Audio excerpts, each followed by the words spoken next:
Hello guys, दर्शन नमस्ते। हामी सिधै गिरिसबाट है। आज चाहिँ मैले ब्लग बनाउने सोच गरेको छु। स्टाबडी टिपेको है। अब के भयो भाइ, जाने बेला भयो क्या?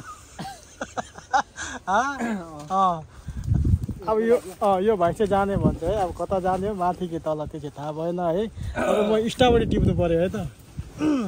यो चाहिँ मेरो टेरेला है। अलिकति तिमी टिपेर हाल नि त भाइ। म तिम्रो अनुहार देखाउँदिनँ नि त, फेरि तरुनीहरू फिदा हुन्छ होइन। तिमी हेमसेम हुन्छ ल, अलिकति टिप, तिम्रो अनुहार चाहिँ देखाउँदिनँ ल। ल ल अलिक हाल न, त्यो हिरोले जस्तो देखिले जस्तो।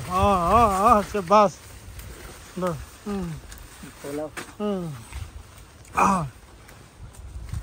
अलिक हान्थ्यौ न भाइ, याद भएन क्या। युवा भनेको युवा हुनुपर्छ त देशको।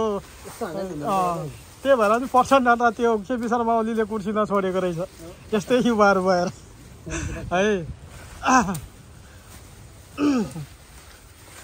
अब अलिकति केरालाई भरेर पनि देखाउ न त ल। भएको छैन के ताडा दिउँ?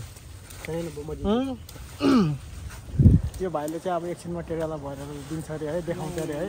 हजुरहरू पनि हेर्नुहोस् गिरिसको काम, एग्रिकल्चरको काम। हजुरहरूलाई कस्तो लाग्छ लाइक कमेन्ट गर्नुहोला। एकचोटि लागि यो भाइले भरेको, यो भाइले के अरे मिलाएको हेर्नु होला ल। यसलाई पिदियो ल।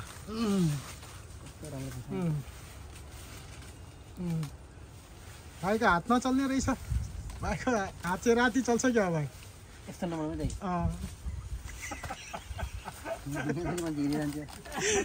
के हो ब्रदर यार, रिसायो त यार।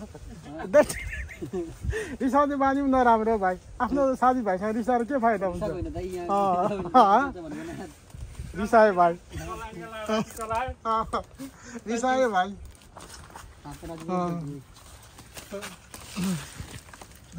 ठ्याक ठ्याक हाने त भाइ, ठ्याक ठ्याक भन्ने।